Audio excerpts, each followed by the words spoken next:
What's going on, man? Welcome back to the basement. I'm Ron, and today we're going to talk through this 2026 rookie class as it pertains to Dynasty Fantasy Football. We're going to rank my top 20 or so players, put them into tiers, and really just empty the tank on this entire class, give you all of my thoughts. I have 15 pages of notes because this is the first time I'm talking about this class as a whole. We are going to leave no stone unturned. We are going to talk about every player in depth. As always, if you enjoy, leave a like, subscribe if you're new, and I will set the parameters for this tier list that this is going to be for Dynasty, rookie drafts, Superflex, 1.5 tight end premium. To me, that is the standard in Dynasty. So our 101 is pretty obvious. We're going to go with Jeremiah Love out of Notre Dame, and I will say there's going to be no landing spots on this list.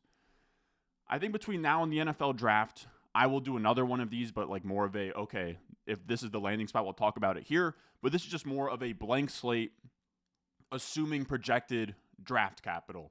And we start with Jeremiah Love. He is, to me, the undisputed 101, and he joins a list of Ashton Jeanty, Bijan Robinson, Saquon Barkley, Christian McCaffrey, and Leonard Fournette. I've talked about it in the past. I will take no Leonard Fournette slander. He was an awesome prospect in his own right. He was the RB1 in a class with, you can go down the list. McCaffrey, Dalvin Cook, Joe Mixon, Alvin Kamara, Kareem Hunt. You can go all the way to Austin Eckler, James Conner, Aaron Jones. Amazing, amazing running back class. He was the first guy taken, and he was an awesome prospect. And I will say, too, I haven't been around a ton. As you can see behind me, we have actually moved into an apartment here out of the basement. I still don't really know what I'm going to do with the intro moving forward, but the running back model has also been a big project I'm working on. It is the new 2.0 running back model that I'm excited to show to you guys. I'll probably do a running back rankings video where I showcase the entire model, but as you guys know, Legendary is our top tier. We have 4 that have played 3 or more years in the NFL, so Jeanty doesn't count, but of the other 4, 75% have hit a 20-plus point per game season, 100% 18-plus, and they average 19.8 points per game in their first 3 years. Jeremiah Love, as long as he gets drafted 7th overall or higher, will be legendary. But if he goes 8th overall, he's still my 101 and an amazing, amazing prospect. When we look at him as a physical specimen, 6'1", 212 pounds, 4'3", 640. Looks like DeMarco Murray. I guess you could kind of squint and see Jahmyr Gibbs. I know that Hayden Wings put it up here. But to me, I think DeMarco Murray is a really good comp. He has 25 or more receptions in each of his last 2 seasons. He has a 3-down skill set. He leads the class as well with a 34% missed tackles forced per touch. He has size, speed, 4'3", 210-plus pounds. And that puts him right behind Saquon and JT for the best speed score in my database among round 1 and 2 running backs. After him, A.J. Dillon's, 247 pounds, ran a 4.5, so he's kind of a unicorn, but like Breece Hall, Mixon, Fournette, Kenneth Walker. Speed score does matter at running back. He has the athleticism. He has the crazy efficiency stats along with the missed tackles forced stats. Really, if you want to nitpick, and why I would probably prefer Jeanty is just that Jeanty was such a clear workhorse bell cow in college. Jeremiah Love, it's a little bit different. He's more of that. He never had a season of over 100. He never had a season of 200-plus rush attempts at Notre Dame, but he was still awesome, electric. He did share a backfield with Jadarian Price.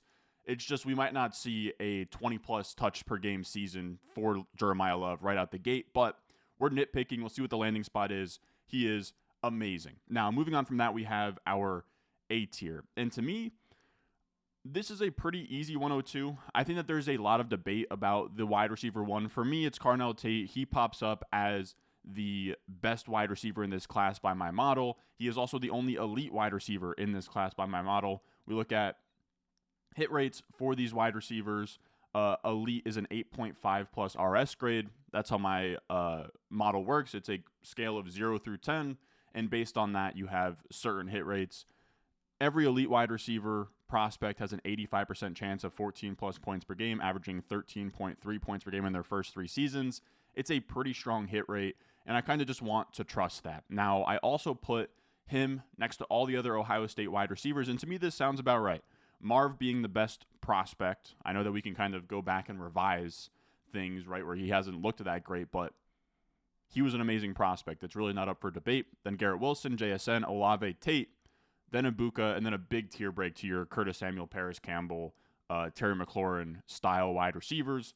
I know that his counting stats aren't amazing, right? We're talking his best season for Carnell Tate is 51 catches, 875 yards, 9 touchdowns. It's not that crazy, but in the context of breakout score, which is something that was first put on my radar by JJ Zachariason, he has a great prospect guide every offseason, but he sort of came up with this breakout score where breakout age is too binary, right? Like 700 yards as a true freshman being an 18-year-old breakout, but then like a 1,200-yard sophomore season being somehow worse than that isn't great. So he came up with breakout score, which is kind of just a metric that rewards early production. That's what I have as well. My breakout score is pretty much a teammate adjusted and year adjusted, right? So your freshman, sophomore, junior season, like you get a boost for producing earlier. It just looks at years 1 through 3, and it adjusts for your teammate and your quality of team. For Carnell Tate, that is Marvin Harrison Jr., Emeka Ibuka, and it even takes into account Jeremiah Smith because I use their production in that season along with their recruiting grade. So Jeremiah Smith is, respected by the model as this amazing player, and that gives Carnell Tate a 90.6th percentile breakout score. So his production's not bad at all. 87th percentile efficiency score. He was pretty solid. And when you look through the lens of, okay, he was competing with first-round NFL talent, not only first-round NFL talent, but Jeremiah Smith is going to be this generational prospect. Marvin Harrison Jr. was a top 6 pick drafted wide receiver that was hyped up to be an amazing prospect. And even still, Carnell Tate puts up some solid seasons in receiving yards per team pass attempt, where in year 2, he outdoes Mekhi Lemon, Amar Cooper, Kevin Concepcion. And then in year 3, as much as like Mekhi Lemon just won the Biletnikoff Award, and Carnell Tate from a receiving yards per team pass attempt standpoint is right under him. And again, he is sharing the field with Jeremiah Smith, still having 3+ yards per out run in that season with Jeremiah Smith. He's just been awesome. And then also when you look at it, his freshman year is actually pretty solid. I know that we're only looking at 18 catches, 264 yards, and a touchdown, but in the grand scheme of Ohio State freshman seasons, especially when he is behind Marvin Harrison Jr. as a freshman, we have Carnell Tate having 20.3 receiving yards per game behind only Jeremiah Smith and Garrett Wilson. That is more receiving yards per game than Chris Olave had, Marvin Harrison had, than JSN had as freshmen. So to me, that stands out. His efficiency is great as well. His 134.4 passer rating when targeted over his entire career is behind only Bryce Lance and Elijah Surratt in this class.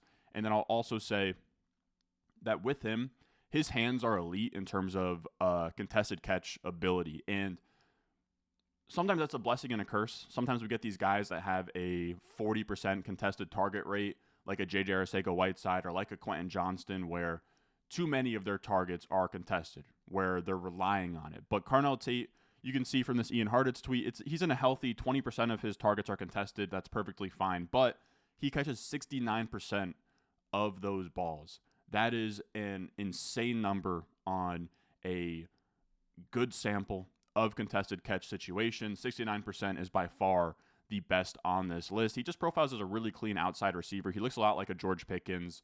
89th percentile versus man coverage, 84th percentile versus press. 85% of his snaps came on the outside. So I will say, though, don't get it twisted that he is just a stand-up straight, play X receiver style guy. Like, he can definitely move in the slot a little bit, but he's been mentioned by Harmon as a like flanker outside. He can go, you can play both positions, then he can also run some very solid routes as well. Now, moving on to that, I think that the case for wide receiver 2 versus wide receiver 3 to me is closer. I will put Mekhi Lemon as our 103 here, but it's really close with him and Jordan Tyson. Mekhi Lemon has an amazing third season here, but even so, he gets put in this conversation between Jordan Tyson, where Jordan Tyson's year 3 was amazing. Carnell Tate's was really solid. Mekhi Lemon was good, right? He wins the Biletnikoff Award, but it wasn't like an amazing year. He pretty much no-showed as a freshman. His sophomore season was fine, nothing crazy. But I will say receiving yards probably undersells him because he is definitely more of a slot PPR style archetype, which is fine, right? We're playing fantasy football, and when we go to PPR points per game, that's where Mekhi Lemon really shines, where his year 3 is the best from a PPR points per game standpoint. That's not what I use in my model. I think that it's a little bit noisy in terms of touchdowns and rewarding like low ADOT receptions, but Mekhi Lemon, he looks better there. And then he also is a very efficient receiver. His career yards per out run is over 3.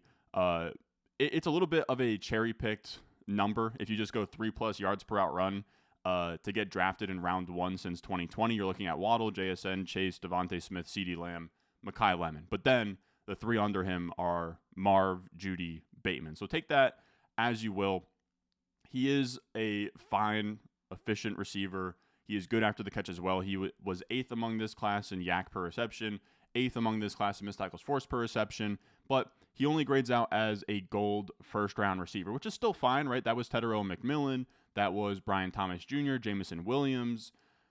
It's not like the prettiest list in the world, and I kind of showed, right, where Carnell Tate is up at the top, but still, we're talking very close. We're talking a 12.6 point per game projection year 1 to 3 versus 11. So super, super close. It's really just that Mekhi Lemon really only had one solid season. And then also something that dinged him out of elite is Lance Zierlein. I use his NFL.com grades. They have a very strong correlation to success in fantasy football. And he dropped Lemon from a 6.71, which is a really strong grade, down to a 6.47, which is still good. That's like pretty much that moves him from like a top 10 pick to like a middle of the first round, like mid to late first round area, like probably like 20th overall in terms of his grade. So that kind of moved him down to being a gold alongside our wide receiver 3 in Jordan Tyson. He is one of the more tricky wide receiver evaluations in this class, right? We look at the receiving yards per team pass attempt. He has the best season among all of these, which is a big deal, right? He has the best peak season when not adjusting for teammates or program quality, and that's really what ultimately hurts Jordan Tyson, is that he played at Colorado, and then he played at Arizona State. But I will say, in that year 3 season was when the team was the best. So I think that is definitely something to note, right? Where that was his 3rd season being 2020. It was the 2024 to 2025 season where, Scatabo plays out of his mind in their college football playoff push, and they were actually a very good team that year. But you get like some weird issues where you're getting, he tore his ACL, MCL, PCL in 2022. Now, don't get me wrong, he had his best season after that, but it's still worth noting that he does have a knee injury. In 2024, he fractured his clavicle. And then he has a hamstring issue for this season, which kind of hurt him. He hasn't played a game in 4 months. He hasn't tested yet, but they're saying that he's going to eventually test for these teams before the draft. There's just a lot of things going on. Also, from like a film perspective, opinions are so split on him in terms of, like, Josh Norris says here, and he's mainly a film guy. He's amazing, then frustrating, impressed, then confused, game to game, even play to play. And then you have a quote here from Billy M. There's nothing about him that's exceptional. All this first round talk, I don't see it. Like, that's essentially, you can read that if you want, but it's just some anonymous source. Film guys seem very, very split on Jordan Tyson. In terms of why my model doesn't like him, it's because he only has like one good season, which came in his 3rd year, which, like, don't be wrong, is great. But if you're gonna have like a 3rd year ascension and you want to be like in the elite tier, it's got to look like Malik Neighbors, where I was going to say Brian Thomas, but even Brian Thomas is an elite. It's tough. If your best season is in year 3, it better be like truly bonkers. His freshman year was sort of solid, right? Like, he had about 500 yards for Colorado, their leading receiver. But we're talking about someone who's not an early declare. He has a 30th percentile program quality in the model, which is just based on your teammates and how good your teams have been over your entire college career. 60th percentile efficiency, so in terms of like yards per out run and passer rating when targeted, not amazing. He's just a fine first-round wide receiver, gold prospect, but I do respect the massive upside. Like, there is something here in terms of him getting hurt and him having like the best peak season of all of these guys. And then I know he didn't test, but I have to imagine that the guy with a brother in the NBA, Jordan Tyson, where he's definitely a great athlete, he's a fun player, and I think that you just have to respect the boom-bust upside of Jordan Tyson. And to be honest, when we're talking about like the middle of the first round in a class that's kind of weak, I'm down to sort of swing for a home run style hit at wide receiver. JJ Zacharyason's model loves him, has him as the wide receiver 1 in his model. So I think depending on what you value in terms of how nerdy you get in terms of early production really, really mattering, because of that freshman year and then because of the peak in year 3, Jordan Tyson is definitely a strong wide receiver prospect and probably a little bit understated by the RS grades.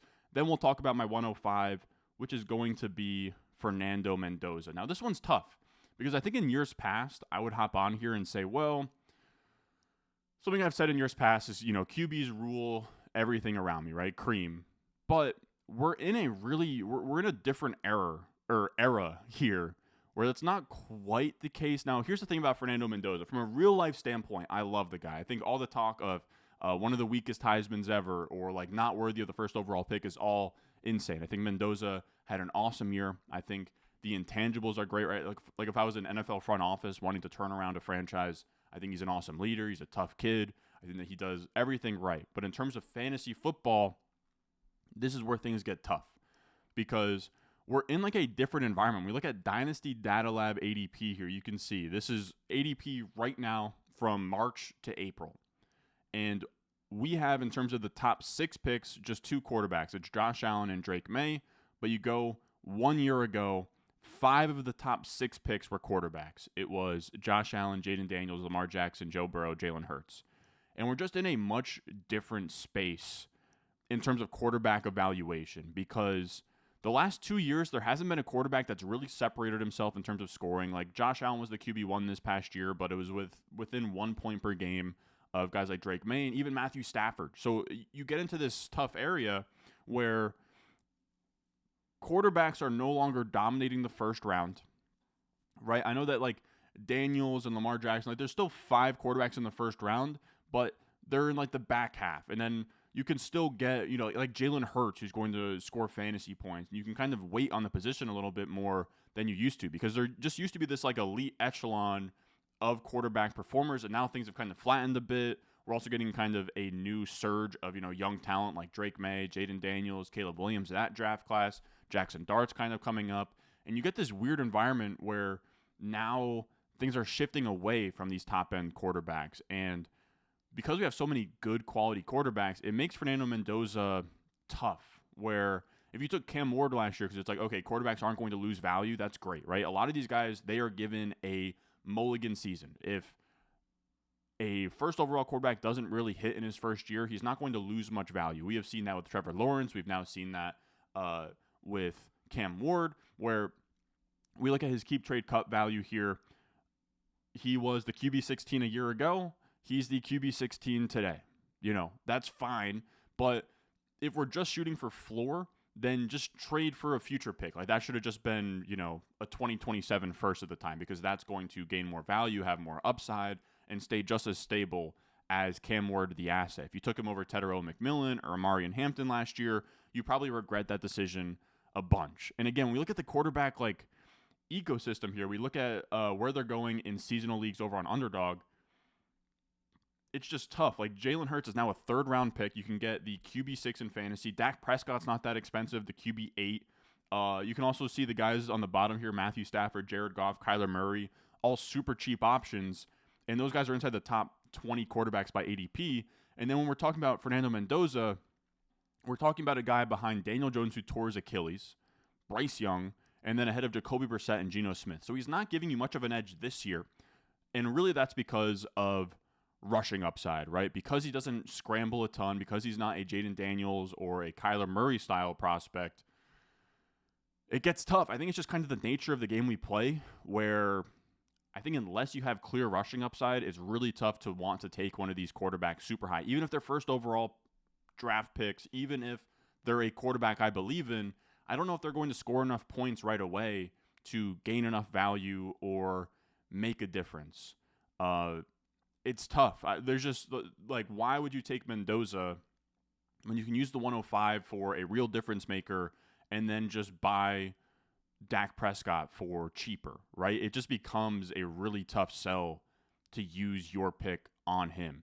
He averaged 17.3 rushing yards per game in his final season. When we look at rookie quarterbacks that had less than 20 rushing yards per game in their rookie season, this is the best seasons. You have a couple of good hits, right? Herbert and CJ Stroud. I think that we all kind of look back to CJ Stroud. He becomes the 103 because of his great rookie season. That's Mendoza's ceiling. I think if he comes out, has a CJ Stroud style year, he could be a first-round startup pick, but it's a lot less likely. We look at 29 rookie quarterbacks who qualified where they had 10 or more starts, less than 20 rushing yards per game. Only 7 of them hit 17 plus points per game, which is like good enough for a high-end QB2 season, right? You have Dak, Burrow, Andrew Luck, Jameis Winston, Baker Mayfield, and then it falls off a cliff into the bucket. I would feel much better about projecting Mendoza, right? Like 13 points per game, someone you can't really even start. It's tough. You kind of need that Stroud-style season for him to really pay off, or else you could probably just get him for cheaper next season. But if you wanted to kind of talk yourself into Mendoza, first overall pick, he'll have Kubiak, Bowers, Genty instead of Cam Ward, who had Callahan, Ridley, Tony Pollard. It's a better supporting cast. Mendoza also has a little more size and tools to him at 6'5", 236 pounds.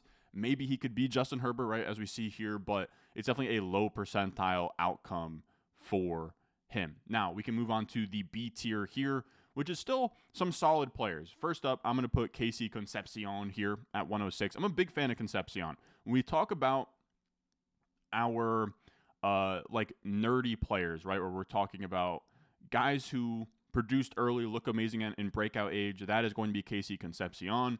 When we look at Datarama's tweet here, the top 6 wide receiver prospects by freshman and sophomore year total yards, he had 1,655 compared to everyone else's, 1,003 for Carnell Tate, 852 for Mekhi Lemon. Concepcion was an absolute monster in his freshman year, 71 catches, 839 yards, 10 touchdowns. But then he kind of underwhelms in year 2, and then in year 3 he transfers to Texas A&M and kind of another underwhelming year. So he doesn't really have a peak season, and he's definitely more of a breakout age style darling. But this saying total yards is interesting. The reason why you would say total yards for Concepcion is because he is super dynamic. He reminds me a lot of when I used to, if you're a true OG of my stuff, we used to obsess over like the alpha wide receiver archetype versus beta or whatever. I think it's a dumb concept these days. But I used to love, I would call them dynamic betas, right? Like your Jalen Waddles of the world, where these are guys that are smaller, but they get manufactured touches, they get kick returns and punt returns. Concepcion had 70 rushes for 431 rushing yards, 3 rushing touchdowns over his career, averaging 11.3 rushing yards per game in college. Now, that's not a input in my model, but I do know J.J. Zacharyson, he actually has an input for rushing production. It's not like, if you have 1,000 rushing yards, you get a super boost. It's more of a threshold thing. Just if you get used in the rushing game, it tells us that you are a good player. At a base level expectation in college, they want the best players to have the ball in your hands. So if you are getting carries at the college level, you are probably a good player on the field. He also is absolutely adored by Matt Harmon. He has an 80th percentile or better win rate versus man, press, and zone. I think that he's Matt Harmon's wide receiver 2. The film guys absolutely love Concepcion, which is interesting because he's definitely, if you just showed me his profile on paper, he's more of an analytics darling in terms of that freshman year breakout. Also here, this is a fun tweet from Scott Barrett. We look at FBS players with 400 or more rushing yards and multiple rushing and punt return touchdowns in their college football career. You have Concepcion, T.Y. Hilton, Antonio Brown. Those would be your dynamic style players. Jeremy Maclin, Wes Welker. It's a little cherry picked. It's a little bit of a small sample size, but it's a fun profile. And then he also was somebody that I was a little bit worried about his size, right? Would he be like a Wan'Dale Robinson, undersized gadget style player? He comes in at 5'11", 196 pounds. That's perfect. Diggs is 6 foot 190. Amon-Ra St. Brown, 5'11", 197.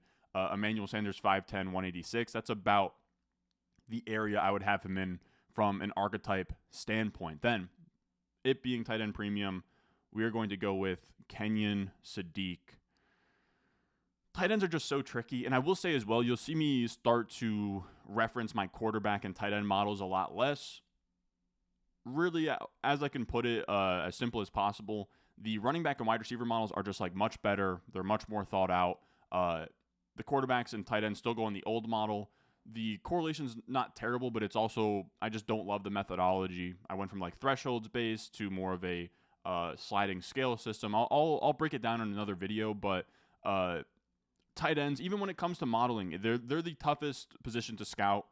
We talk about first-round busts all the time. We've had a great run recently, right, where Loveland looks great, Warren looks great, Brock Bowers looks great.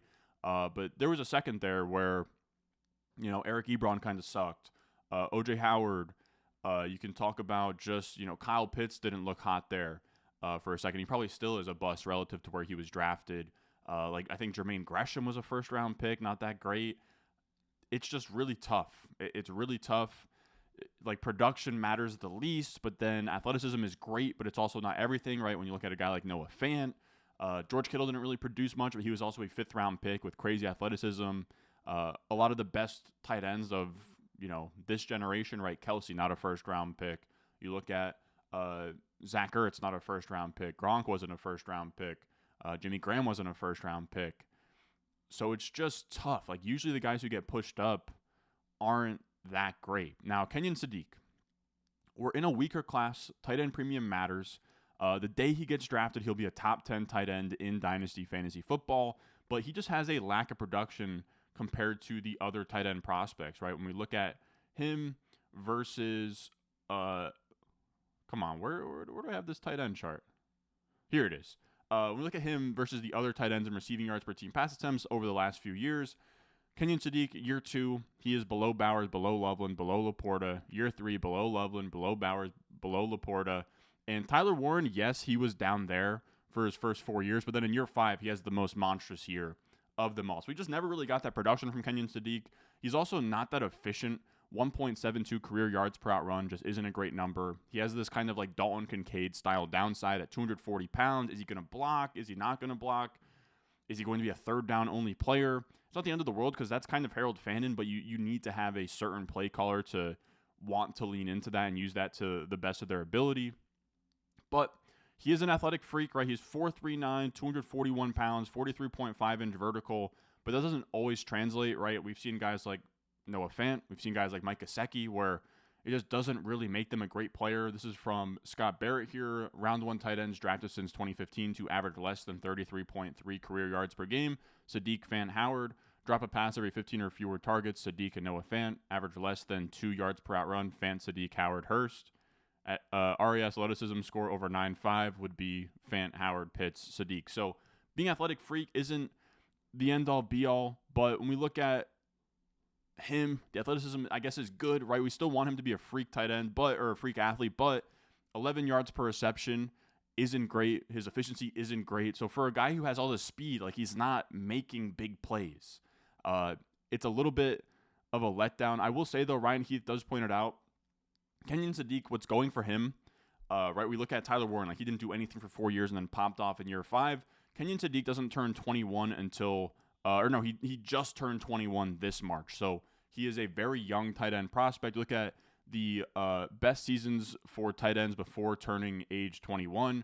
Sadiq has the 4th best season. We look at reception shares, 6th best. So if you start to age adjust for things do look better for Kenyon Sadiq, but there is definitely some flaws to his profile. I think some people go crazy about him. For me, I don't know. I'll see where he kind of slots in terms of his landing spot and then how high you have to take him in drafts. 107 is about where I'm at with Kenyon Sadiq. Then moving on to the C tier.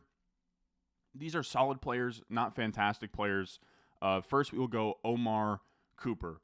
To me, this is somebody who's just a virtual lock to go first round of the NFL draft. At this point, maybe lock is too much, but pretty much a lock at this point. We look at his production, like, it's pretty meh, right? We look at his receiving yards per team pass attempt, year 2 below the dotted line, year 3 below the dotted line, year 4. I guess being between Boston and Tyson is good, but it's still not great.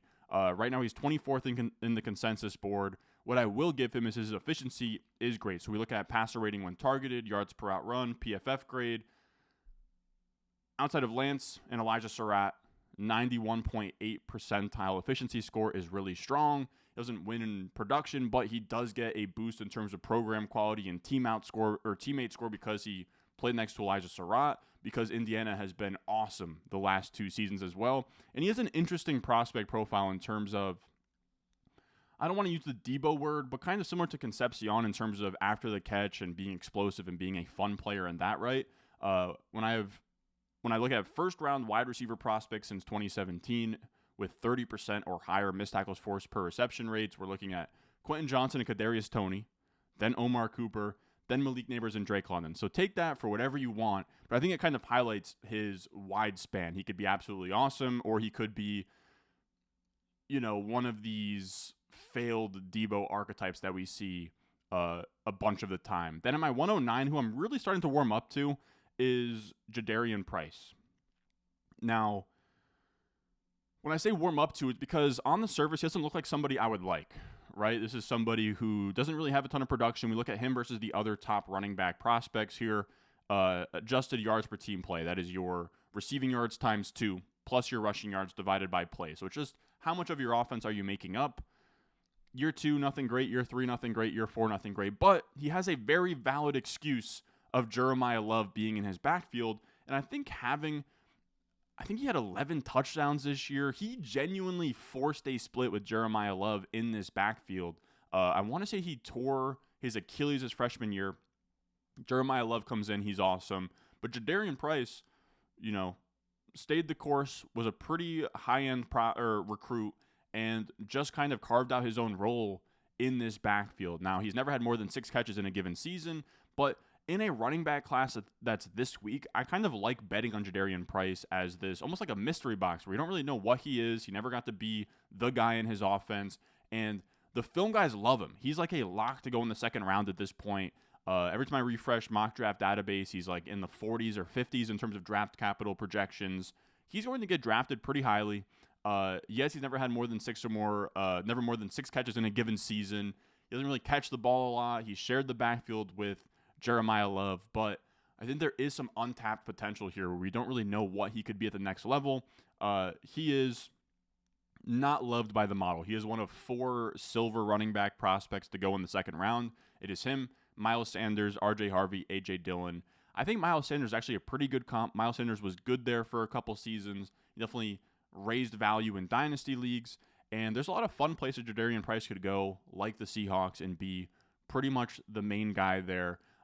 He still had 13 total touchdowns this past season. I said 11. He had 13 total touchdowns. And what I do like about him is his big playability. He didn't test like a freak athlete, right? I think he ran a 4.49 at like 201 pounds. That's still fine.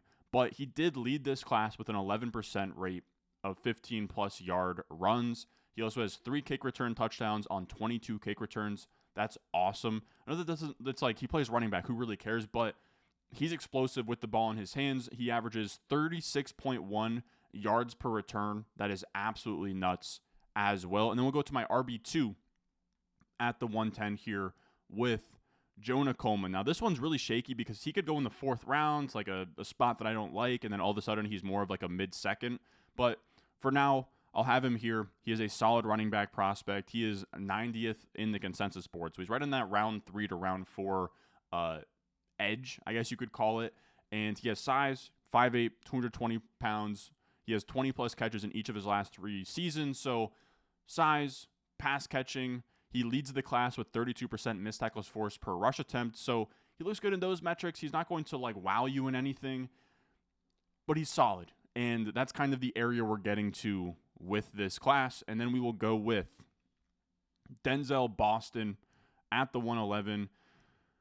He's only here on the possibility that he gets drafted in the first round. He had a lot of first round buzz.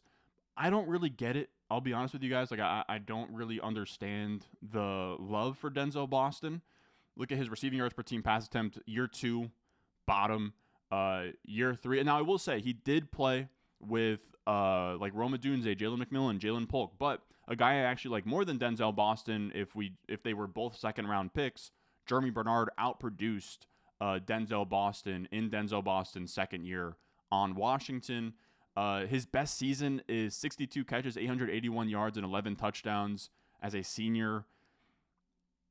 It's just tough. Like he had less than 70 receiving yards in his first 2 seasons combined. I just have a hard time wrapping my head around the Denzel Boston love. Like he's not super efficient. He didn't really play on a great team past his second season.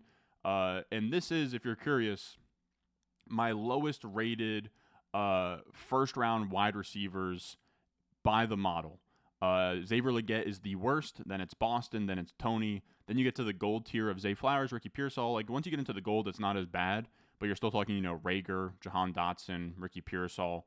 But Boston joins Legette and Tony as the only silver first-round wide receivers. I would kind of be shocked at this point if Boston actually does go first round, but if he does, he'll have to be in this conversation around the 111. Then moving on to D tier, this is another volatile player with Ty Simpson. We don't know where Ty Simpson's going to go.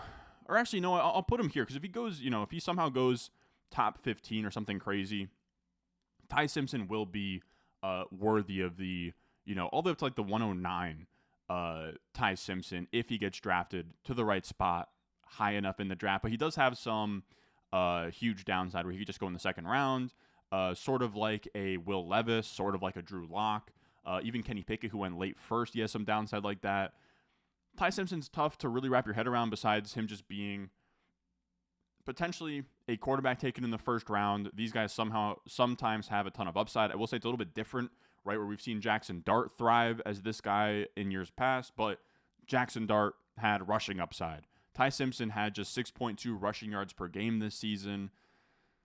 But I will say, when we talk about him versus Mendoza, Ty Simpson has a lot of room here to build on the 112 as a valuation, right? If he goes 112 in a rookie draft, but then at some point of the season he starts a game and he looks decent, and even if he's not scoring a ton of fantasy points, if like the win condition for Ty Simpson is, can he be the quarterback of the future for somebody? That's already a given for Mendoza. So there's not really much room to grow for him in terms of value. But if Ty Simpson can prove down the stretch, sort of like Jackson Dart just did, sort of like Tyler Shuck just did, where now these teams, right, let's say Ty Simpson goes to the Jets or something. I don't think he will, but let's say he goes to the Jets. He looks good down the stretch, and then he's good enough to talk the Jets out of taking a quarterback in the 2027 first round. Then you're going to get a win wherever you took Ty Simpson in the late round 1, early round 2 area. But it does look pretty likely at this point that he could just be a second round pick and never really get a shot, right? Like, we could talk about him similar to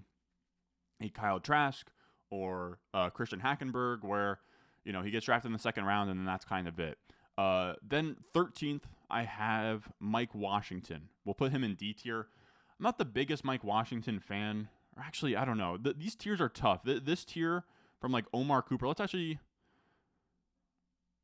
No, it's really tough to kind of figure out. Because like Mike Washington, if he goes like round 2 to the Seahawks, then all of a sudden he definitely belongs in this tier.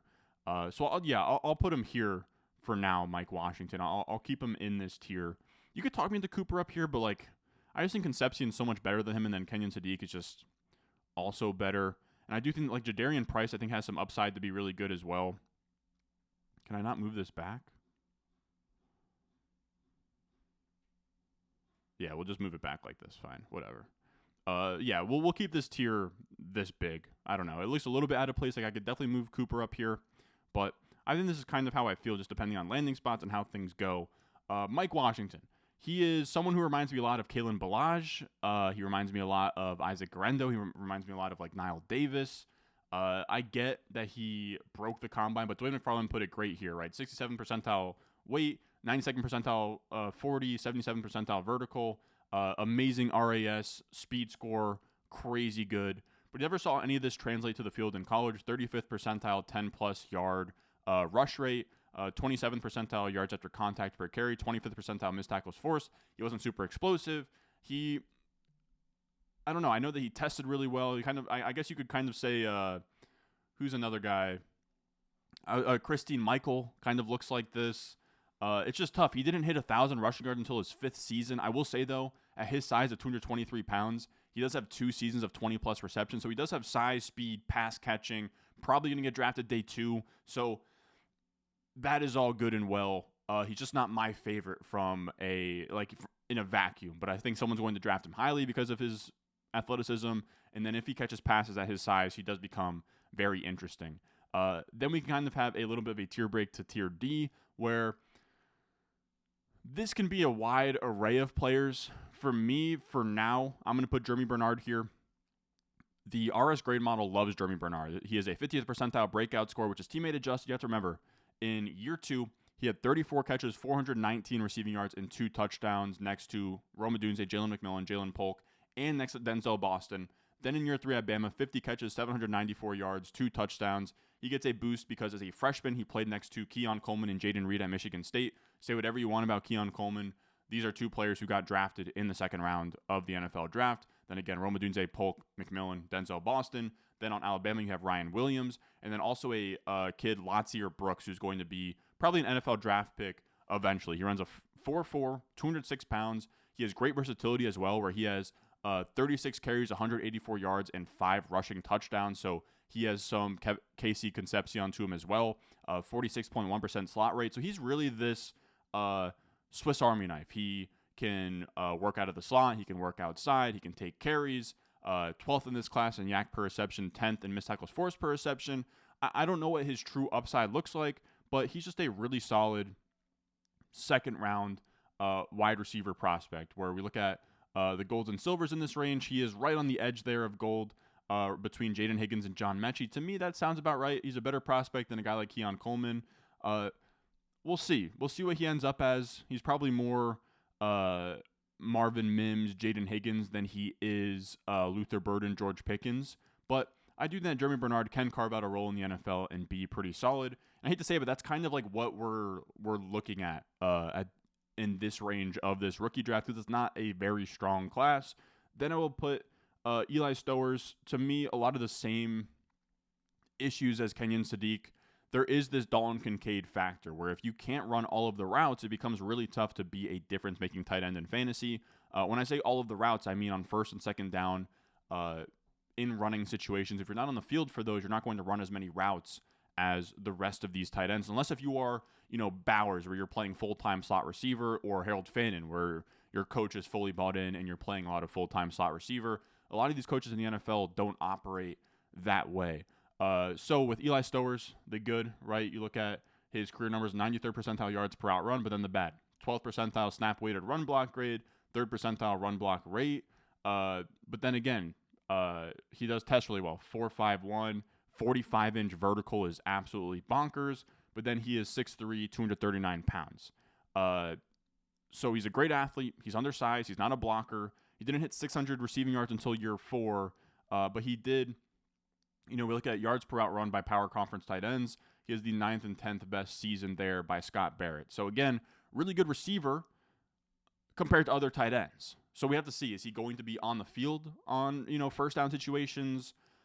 Because yes, he looks like an amazing receiver compared to tight ends, but if I ran him through the wide receiver model, he would be like a silver at best. So if they do convert him to wide receiver, I don't know that would be great without a tight end designation. So Eli Stowers, I know some guys are jacked up about him, have him as a first-round pick. I have to see the landing spot and kind of how other things shake out. I'm not going to go crazy about Eli Stowers, though, personally. Then we'll talk about some honorable mentions here that I don't really have notes for, but I'll rattle them off the top of my head. I'll put Elijah Surratt in this area. If you want to put Elijah Surratt even ahead of Jeremy Bernard, you absolutely can. He is a fun receiver prospect. I will say he did take a year at a military academy. Then he goes to St. Francis, then James Madison, then Indiana. So he's a very old prospect, but he did produce. He produced early at St. Francis. I do have some worry about his contested target percentage. A lot of his targets were contested. He was kind of a jump ball specialist. But at this point in the draft, I'm fine kind of betting on that archetype. Really, the biggest bummer for him is just that it's pretty crazy. I mean, he outproduced Omar Cooper the last 2 years, but the NFL just likes Omar Cooper better. He seems like he's going to be a first-round pick, where Elijah Surratt's not even a lock to go in the second round of the NFL draft at this point. We can talk about Chris Brazzell as well. He has the stench of the Tennessee wide receiver, where we've seen Jalen Hyatt. I'm trying to think of who else you can really talk through in terms of the Tennessee wide receivers. I mean, there are a bunch, right? Jalen Hyatt. I'm trying to think of the other guys, but there's just definitely been a lot of Tennessee. I guess even Tennessee players in general, right? You talk about Jalen Wright.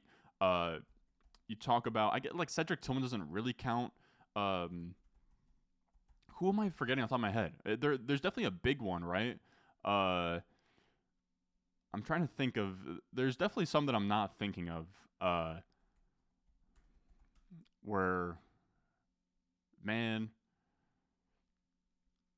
The top 10 Tennessee wide receivers of all time. But I don't know. They have a lot of. I guess people just don't really trust the Tennessee wide receivers at this point in time. And I definitely get it. But he definitely looks fun. He looks fun. He is like a very fast wide receiver, like kind of a size speed guy. And then also some of the film guys absolutely rave about his route running and kind of talk through, I don't know. They talk through, there's some games where it seems like Tennessee's game plan like tells him not to go all out on routes, so he gets dinged for work ethic, but it was actually part of the scheme. Tennessee guys are just really weird to evaluate. Chris Bell, monster. In terms of like taking over a game, what he did against Miami, who ended up going to the national championship game with multiple first-round picks, right? You're talking Ruben Bain, you're talking Mesidor. Their defensive tackle is amazing. He's going to go super high next season. He goes out there and puts up, I want to say like 2 touchdowns. He puts up, so this is October 17th. The Louisville Cardinals beat Miami on the back of Chris Bell's 9 catches, 136 yards, and 2 touchdowns, which is just absolutely bonkers. He took over that game, pretty much won them that game. And then we can kind of drop down to F tier. Emmett Johnson, I'm not crazy about him. He didn't really test well. I think he's going to go day 3, but he did catch like 45 balls in his final season at Nebraska. You can talk about Jacoby Lane, fun contested catch receiver over at USC. The NFL doesn't really like him that much. Same with Antonio Williams, who's fun. Slot receiver for Clemson, good breakout age, but never really had a peak season. We can get Zachariah Branch, awesome recruit, explosive player, but most likely a Wan'Dale Robinson-style player. We'll talk about a few more. I do like Nick Singleton. He's somebody that would have crushed the combine, but he ended up, I think he had an injury in his foot, so he's going to fall. He kind of reminds me of like a Chuba Hubbard, or not Chuba Hubbard, more like Ollie Gordon last year. Probably not going to do much. But then we can rank one more player. I'll put Drew Allar here. He is somebody, might go round 2, but he has a lot of rushing upside and like size and tools, and he could be somebody kind of like a Will Levis, which isn't like the best comp in the world, but Will Levis at least had a window there where you made profit on where you drafted him. But that is my top 24 as of April 6th. I will say my rookie rankings and tiers, my dynasty rankings, my prospect model. So if you want to see who is the RB15 by the RS grades, that is all on the Patreon, patreon.com/Ron Stewart. But if you can't support there or you're already signed up, just leave a like, subscribe if you're new, especially on this RS Dynasty channel, and I will see you guys in the next one.